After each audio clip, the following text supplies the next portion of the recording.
ओम श्री साई राम। प्रिय भाइयों और बहनों, आज हम 21 ओंकारों की साधना के अंतिम चरण पर हैं। कितना मंगलमय संयोग है कि भगवान के जन्मोत्सव का पर्व चल रहा है और इसी अत्यंत शुभ अवसर पर ओंकार साधना की यह धारा 21वें ओंकार तक पहुंच गई है। इस 21वें ओंकार का बहुत ही गहरा आध्यात्मिक तात्पर्य है। वह है परब्रह्म की पहचान। वही परब्रह्म जिन्हें हम ईश्वर या भगवान के उपाधि से संबोधित करते हैं। जैसे हमने इन 21 सप्ताहों में देखा, ईश्वर दर्शन की व्याकुलता से प्रारंभ करते हुए जब हम पहले अपने इंद्रियों को, फिर प्राणवायुओं को और आखिर मानवीय अस्तित्व के सभी पहलुओं को एक एक कर ईश्वर के दिव्य चरणों पर समर्पित कर देते हैं, तब एक एक कर 21 ओंकारों की साधना का हर ओंकार एक प्रार्थना से एक याचना में परिवर्तित होकर हमें नई दिशा की ओर प्रेरित करता है, नई दृष्टि, नई ऊर्जा प्रदान करता है। यही आत्म परिवर्तन की यात्रा हमें ईश्वर चिंतन, फिर ईश्वर दर्शन और आखिर ईश्वर मिलन तक ले जाती है। तो परब्रह्म की सही पहचान क्या है? स्वामी ने बहुत ही सरल उत्तर भजन स्वरूपी हम तक पहुंचाया है। सत्यम ज्ञानम अनंतम ब्रह्म।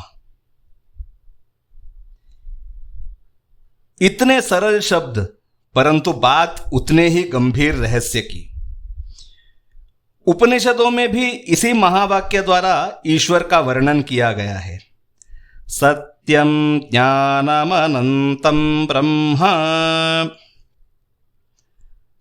बताया जाता है कि इसे पूरी तरह समझने में महान ऋषि मुनियों को भी अनेक जन्मों की तपश्चर्या करनी पड़ती है। सत्यम शब्द का हम यहां अर्थ समझने का प्रयत्न करें तो स्वामी का ही बताया सत्य, धर्म, शांति, प्रेम, अहिंसा का मार्ग हमारे सामने आता है। एक तरह से यह प्रतीक है बाबा के संस्थान के प्रशिक्षण विभाग या एजुकेशन विंग का। द्वितीय शब्द ज्ञानम का यहां अर्थ है प्रज्ञान, यानी हमारे ही हृदय में बसे ईश्वर का हमारे ही साथ एक संवाद, जो हमेशा हमें सत्कर्म और धर्म का मार्ग दर्शाते रहता है। यह प्रतीक है आध्यात्मिक विभाग या स्पिरिचुअल विंग का। फिर है अनंतम, जिसका यहां अर्थ है स्वामी का सभी जीवों के प्रति समान रूपी निरंतर प्रेम, जिसकी वास्तव में कोई भी सीमा नहीं है।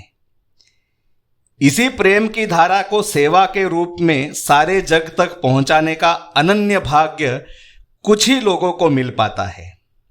यह एक प्रतीक है सेवा विभाग यानी सर्विस विंग का।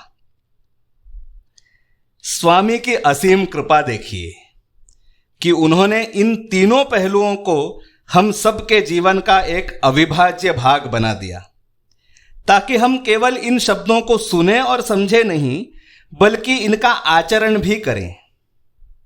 परंतु इन तीनों पहलुओं में समांतर प्रगति करते हुए उन सब के पीछे जो मूल हेतु है, उसे हमें भूलना नहीं है।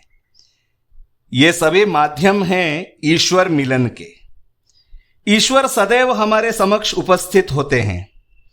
मन के अंधकार के कारण हम ही उन्हें पहचान नहीं पाते। 21 ओंकारों की साधना में वह शक्ति है जो हमारे मनोचक्षु को हमेशा के लिए ईश्वर दृष्टि प्रदान कर दे और हम परब्रह्म को, ईश्वर को, स्वामी को निरंतर हमारे ही अस्तित्व के आनंद में अनुभव करते रहें। जय साई राम।